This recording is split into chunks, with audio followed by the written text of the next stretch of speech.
Greetings guys, welcome back. My name is Troy. This is a Talks with Troy, and I just missed you guys so much. I had to get on here and key and get on here and chatter. That's one thing I'm gonna do. I'm gonna talk, right?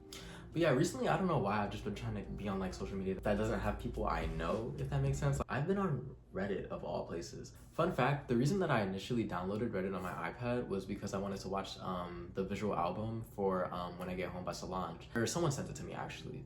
And I wanted to watch it, but I had Reddit on my iPad and on my phone. And you really can't find it anywhere on YouTube. You're honestly not even supposed to be watching it on Reddit. But yeah, I've been scrolling and I've been seeing a few little juicy, am I the a-hole stories. And I love to get my little 2 cents. So I was like, you know what, I might as well just read a few out to you guys. And let's just see if we're like on the same page with some of these situations, because it gets a little crazy. But I'm not gonna hold y'all for too long. Like, let's get into it. I have a few that I haven't read, but I kind of saved because I thought the titles were juicy. So we're just gonna see how these kind of go. Okay, first story. Am I the a-hole for not letting a girl my fiance slept with come to my wedding? Okay, well, this girl, we will call her S, has been around us and the family for about a year because she's in a situationship with my fiance's brother. Okay, so I'm guessing this is a man. So the fiance's brother is dating S, the girl. Okay, or in a situationship. I don't want to say dating because I know I like to get real crazy in these. She is in my engagement photos in Cancun and was rude to me the entire time. She constantly calls me an embarrassment and has never made an effort to be friendly. It all started making sense when the brother confided in my best friend, telling her that S had slept with my fiance before their situationship started. Oh. She brother hopped basically. Wait. Fiance is... Oh, she brother hopped. So they're brothers. So this is a woman.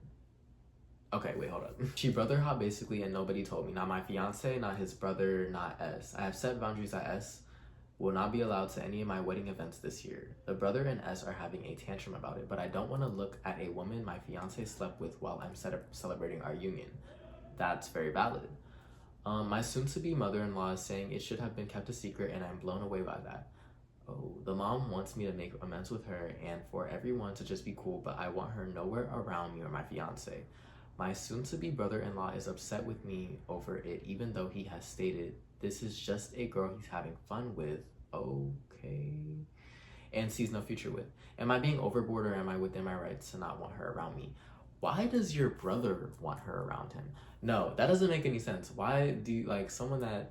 But then I don't know, like, whatever. Edit. Thank you everyone. This is going to help shut the issue down. I would like to add my fiance did lie by omission, but is on my side about not inviting her. However, his family is not. Have me out here thinking I'm crazy. Thanks so much. Yeah, if you or your fiance don't want you there and it's y'all's wedding, then why does the family even have a say in the situation? I get that it's your fiance's brother's situationship, but no, let's stop it right there. Situationship, maybe that's not even a relationship. She does not need to go to that wedding. This is just a weird situation because, first of all, why would you want to have somebody that you slept with? I get situations get misconstrued and mixed up and stuff like that, but at the same time, it's like to be invited to a wedding. I could name probably like 10 people in my life right now that I would want to invite to my wedding. Like, that's kind of crazy. I'm not gonna lie. My wedding is probably gonna consist of like close friends and family members. And honestly, even then it's like, okay, like it's getting to be a little bit too much because I don't even want my whole family in my wedding. I'm not gonna lie, I really don't. I don't even want a wedding. That's an unpopular opinion. I don't know if I'd ever want to have to ever get married. But anyways, but yeah, if you and your husband already don't want this girl at your wedding, and mind you, she doesn't like you. She literally doesn't like you. Like, she's acting like you can tell that she does not like you. But yeah, I would not want to look in the face of a woman that my significant other slept with either while I'm literally getting married. Like, that's actually kind of crazy. And no, that's the thing. I feel like if I would ever have a wedding, I would need to know every single one, even the people that my fiance or partner or whatever would invite. Like, I'm so sorry. Like, I feel like I would need to know the relationship dynamics between every single person that's at my wedding. I'm not gonna lie. I understand people have out-of-town friends, but at the same time, it's like, imagine and then the fact is, listen. It's also crazy how your significant other didn't even tell you that they slept together. Like, what? Like, so nobody told, like, you need to have that conversation with your fiance, because why are you not telling me the relationship that you had with this person in the past? And then for you to find out from someone else is actually kind of crazy. And then for his mother to tell you that she wishes that you didn't know is there's a lot of crazy stuff going on. The fact that you're letting somebody that hopped off of your brother, hopped from you to your brother, go to your wedding, and they're making a big fuss about it. Like, everybody just cares a little bit too much in the situation, and it's kind of pissing me off. But that's neither here nor there. My conclusion is not the a-hole, because first of all, not only you, but your fiance doesn't want them there. But at the same time, it's low-key really weird that your fiance didn't tell you that he had sexual relations with this person. Like, no shade. But yeah, you're not having anybody else that you done cracked at my wedding. I'm so sorry. No, because thinking about it right now, if I'm literally walking down the aisle with somebody and I come to find out, not from you, but from someone else, that there's somebody that you cracked in that audience while we are about to be unified in eternal matrimony, no, that's not the only cracking that's happening, baby. I'm cracking a neck. I'm sorry. Like, yeah, the consensus is not the a-hole, but it's just like, there's too much going on. I'm sorry. Okay, scrolling now, looking through some, I see a few good titles, but this one is like entirely, like, I don't know if y'all can see that. That's entirely too long for me to read through comprehensively without like losing you guys halfway through. And I honestly, like, I know that I'm not really the best like storyteller, especially with my like just sporadic like jumping from side to side. So I can't really go onto any like ones that are too long because I feel like I know I would lose it. And so through me losing it, you guys would also lose it, and I don't want that for you guys. But the title was very interesting, and I wanted to discuss something like pertaining to it. It says, "Am I the a-hole because I told my husband to leave me alone and now I'm on silent treatment?" Now, the story is like very nuanced and blase squaze. It's a lot going on. Not really the most interesting story though. But I wanted to say, I feel like one of my unpopular opinions is that if I were to ever like get married or anything like that, or like to just or move in with somebody or live in the house with somebody, I feel like I would have to have separate rooms with them. I feel like it would be like just better for both of us if we have like a cute little like at least 2 bedrooms, obviously, but like if we get like a little like 4-bedroom house, we both have our own bedroom and we can maybe do like a cute little sleepover situation, because I feel like alone time in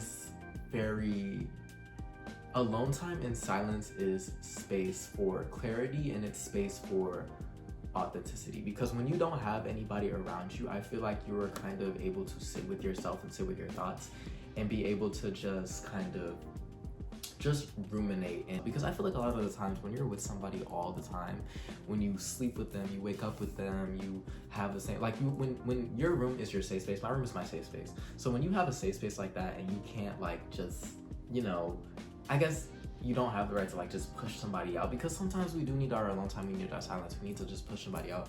So when you don't have the time to push somebody out, or you don't have the right to, because it's both of your rooms, things kind of could get a little bit iffy. You could lose yourself in that person, and I get that's not obviously for everybody, but I feel like for me at least, I would need to have my own room. And that's not to say that we can't like, you know, spend the night or like sleep over, but I feel like there has to be a time when it's like, okay. And then I want to have my room decorated how I want to. I want to have silence when I need it. Like, I feel like it's just better for like, you know, obviously you're retaining a bit of your individuality, but like, you know, you still live in the same house together. I feel like that's enough. Could you be in a marriage with somebody to where y'all don't have to share a room? Like, is that like, are y'all picking up what I'm putting down? Like, would that be I don't know, I love asking theoretical questions like that. So let me know in the comments below, like, could you rock with that? Okay, would I be the a-hole? I'm trying to like cut out the cursing. Would I be the a-hole for not allowing my boyfriend in the room when I give birth? This would be interesting. I'm currently 23 weeks pregnant today, and a lot of family drama has unfolded. So right off the bat, my mom and boyfriend, the father of my child, absolutely despise each other. Right now, the latest issue with them is regarding my birth plan. My original plan was to have my mom, grandma, and boyfriend in the room, but both my mom and boyfriend believe that the other shouldn't be in the delivery room. My mom doesn't want him there because she believes he would stress me out and cause issues and make it about himself, so she thinks he's conceited and he would stress her out. My boyfriend doesn't want my mom there because he doesn't want my mom to persuade me to circumcise my baby boy and try to stop me from giving our son his last name. Whoa, she really did not like that nigga at all. Like, I'm honestly sick of both of them and their consistent drama ever since it was announced I'm pregnant. I met with a parietal therapist today, a perinatal there. I never heard of that word in my life. I'm not gonna act like I know what that is. A perinatal therapist today because my doctor recommended I see one because I guess I tested low on the mental health evaluation. So I'm guessing it's a therapist for like pregnant people. I opened up to her about what's been going on, and she basically kind of validated my feelings and told me I should look into options and maybe not having them there in the room. I'm heavily considering maybe just having my grandma there with me and keep things like neutral. But I feel like maybe doing too much by having my boyfriend miss the birth of his son and my mom miss the birth of her only daughter's childbirth. Miss the birth of her only daughter's childbirth. That didn't make sense. But I'm super conflicted. So would I be the a-hole if I did this? Not at all. I feel like you, first of all, as the person pushing the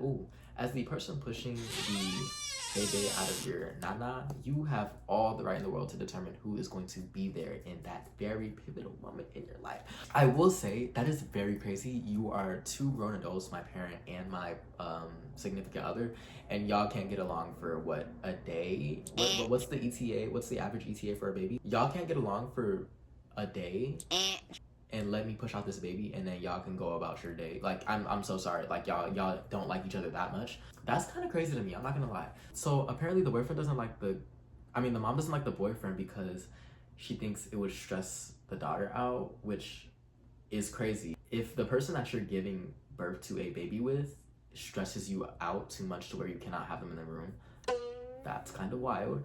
But I feel like that's not her only reason. Like, I feel like she's just like saying, oh, he'll stress you out, but in reality she don't like the boyfriend, which is also like another thing. If your mom doesn't like your boyfriend, I feel like that's a very telling thing. Not everybody has like the best like mother, but I feel like, at least in my opinion, if my mom didn't like my significant other, didn't approve of him, 9 times out of 10 my mom is able to tell me like, oh, like, this person isn't your friend, this person, like, you know, she's gonna be there to like kind of put the things into perspective, because obviously she's not friends with them, so she'll be a little bit more, and she's a little older, obviously she has a little bit more discernment over situations like that. But it seems like the mom doesn't like the boyfriend for a reason that's not like that. I don't know. I don't know. I don't know any of them.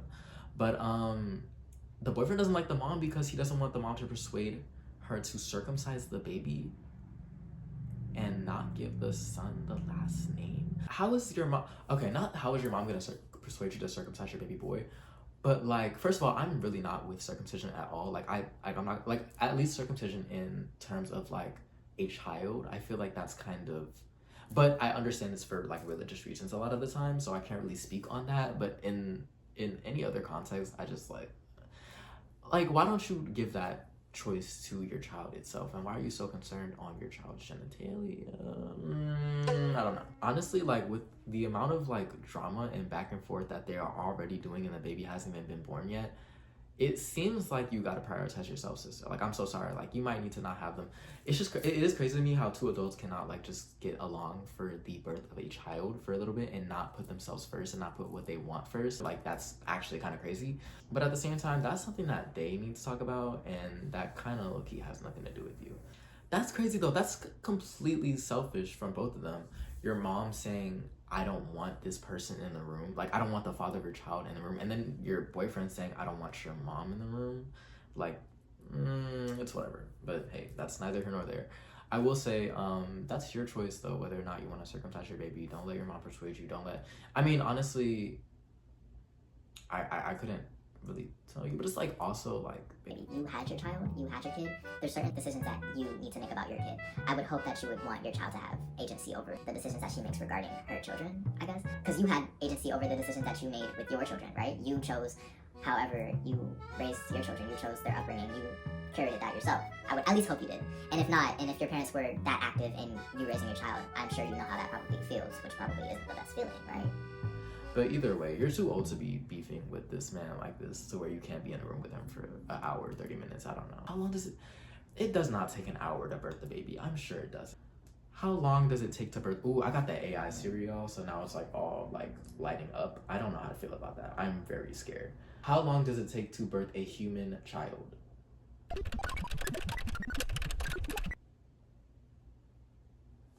I can use ChatGPT to answer that. Baby, if you wanted to use ChatGPT to answer, you could have used ChatGPT. The physical cremation? Oh, it says how long does it take to burn a human child?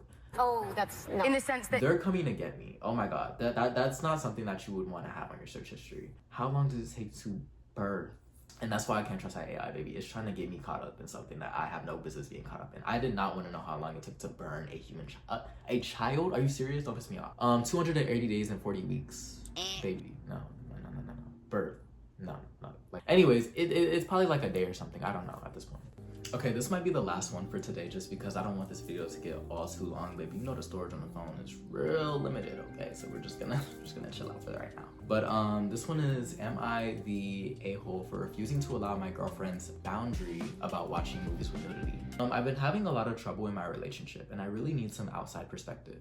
My girlfriend has a deep-seated trust and insecurity issue that I've had to deal with throughout our relationship. But now she's trying to set a boundary that I feel is controlling and unreasonable. Yeah, trust and insecurity. Gonna do it for you every single time. Is it not okay? She says that if I'm watching a movie or a show and a naked woman or a sex scene comes on, I need to look away or do something to prove, in quotations, my love and respect for her in that moment. If I don't, she sees it as disrespectful. For example, if I'm watching Game of Thrones and a nude scene appears, she expects me to avoid looking at the screen, or else to her it means I'm being inappropriate or inconsiderate of her feelings. That's kind of crazy. I love film and I feel like this is a huge red flag. I've never even brought this topic up. She did. And when I disagreed with her, she accused me of being desperate. To me, it feels like manipulation and control. And I don't think this is a fair expectation in a relationship. Now, to be completely honest, I won't claim to be a perfect boyfriend, but I've never cheated on her or given her any reason to doubt my loyalty. I truly believe these issues stem from something much deeper, something from before we even met. We've been together for a year and this has been an ongoing struggle. Her insecurities, jealousies, sometimes outright, sometimes subconscious in parentheses, and trust issues have caused constant conflict between us. And when I try to talk to her about it, she completely denies it. She won't even acknowledge that she has these issues. At some point, I feel like I'm suffering in this relationship. I feel controlled. I believe that her boundaries end where mine begin. And this just doesn't sit right with me. But I also don't want to be unfair or dismissive to her feelings. Real considerate. Love that. So am I the a-hole for refusing to allow this so-called boundary? That is very interesting. That's just kind of funny to me. Like, imagine every time you're watching a movie with your, mind you, y'all are grown as hell. But imagine every time your grown ass is watching a movie and they have a sex scene or a naked scene in there, your girlfriend's like, oh, gotta put on the whole sanctity spectacles. It just doesn't make any sense. And imagine how, like, just awkward that is. And does she have the same expectation for herself? Like, I'm sorry. So when you're watching a movie, is it just gonna be her covering up your eyes, or is she gonna also, like, not look away or look towards you at that point? Like, I'm like, you know, that's just a straight up insecurity. That's a, I don't feel secure in your attraction to me. The craziest thing about it is that, I'm sorry, like, nudity is quite literally everywhere today. I know your girlfriend just hates to see you open up HBO Max. Side note, is there like some requirement for every single show that is produced by HBO Max to pop a titty in like the first 2 episodes? Why is it like why, what's the goal here? They need to show a titty. Like, I don't know why, like, or like some sort, they need to have some sort of frontal nudity. If not from a man, definitely from a woman. Like, there has to be some sort of explicit scene with a titty showing, and I just don't understand why. I'm all for free the nipple. Like, I love, you know, like, there's nothing sexual about a titty, but at the same time, like, literally, for I kid you not, The White Lotus, Euphoria, We Are Who We Are, Insecure, like literally, I can go on Game of Thrones, Doom Prophecy. They all have shown titties in like the first 2 episodes, and it's not like there's not other shows that also do that. Like, I'm sure there's Netflix shows that do the same thing, but it's just like consistently with HBO Max. And I don't know, like, I was just having this conversation with my friend the other day about like gratuitous nudity or explicit kind of depictions in media, or at least TV shows and movies as of late. It feels like more and more like popular like movies and TV shows are just getting comfortable showing more and more like just graphic, like blah, blah, blah, blah. And I'm not like one to be like, oh, like, I can't watch this show because they're showing, like, everybody has a body, obviously. Like, it's not gonna, like, I'm, you know, we're grown at least. I'm grown at least. I feel like when it gets like when it's shown as to like point, like, to deliver a message, or when it's shown in an artistic or tasteful way, it makes sense. But when I think of shows like Euphoria, where it's like mostly high schoolers, and it's just like, why are we seeing literally a compilation of of flaccid penises on the first episode of the first, like, I just don't understand what's the, I could have heard it, that could have been an email, it didn't really need to be a visual representation. Nudity isn't really the only thing that could apply to, because it could also apply to like blood. Like, for example, if I'm watching Terrifier and like obviously there's going to be a lot of blood and gore, like that's what you're kind of there for, but it's like there's other shows where it's just like this is really not necessary at all. Things like gore or like sexual things in shows or movies or whatever, they don't really like, unless it's like for an artistic purpose, they don't really like entertain you. They just kind of like hit a different part of your brain that's just like, ooh, like human, I like that. This is another like parallel that I like to make. I feel like ASMR, this might be obvious, but I feel like ASMR and like specifically like food ASMR, I would say ASMR and porn, I feel like they tickle the same part of your brain, if that makes sense. Like, I can't explain it, but it's like you're not watching ASMR or you're not watching like pornography to be entertained by it. The actions itself aren't entertaining, but it's hitting a certain part of your brain, and that's a little dangerous. Like, obviously you could kind of say that's like common knowledge, but at the same time, I think it's really like interesting when you put that into context of like where you start to see these like kind of graphic depictions of like titties in media. It's like, wow, you know, like this isn't really like usually good art will at least make you think of something, or it'll at least make you like feel a certain way, or it'll like, you know, spark some familiarity. But with that type of stuff, it's kind of just like, it's just kind of, it's skipping the thought that's involved in kind of creating that feeling of what bliss, happiness, like whatever you watch the show to feel. It kind of skips over the mental part of the feeling and just gets straight to like the like the guttural human aspect of it. I can't even explain it in like a way that it kind of makes sense. It's very cheap. It's very, you know, it's not a lot of substance behind it, you know. But anyways, I just went on a complete tangent away from the original prompt. Do I think you're the a-hole for not liking this boundary? I mean, obviously you can't really be an a-hole for not liking a boundary, obviously, but it is definitely a weird boundary, and you should definitely talk to your significant other. That is a insecurity that they honestly just have to deal with.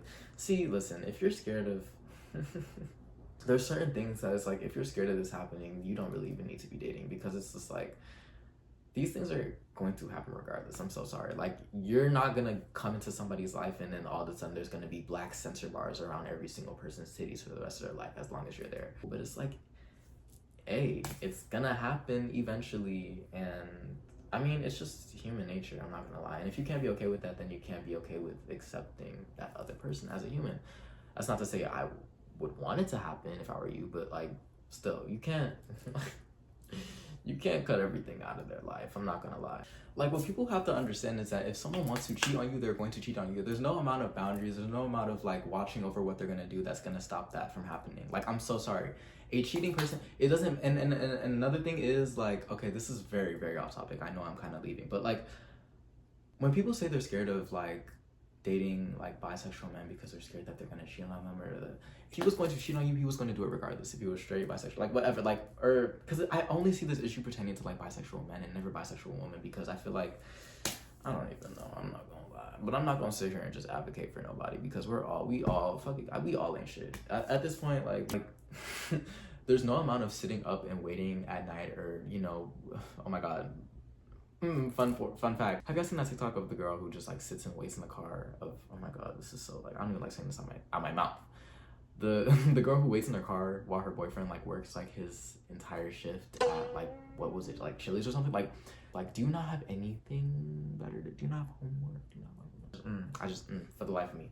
But yeah, there's no amount of like creeping or being around, like I'm so sorry. You can maybe be aware of it, you can know that it's happening, you can find that out and then move accordingly, but it's not gonna stop it from like any type of, if he wants to cheat or she wants to cheat or they want to cheat, baby, it's going to happen.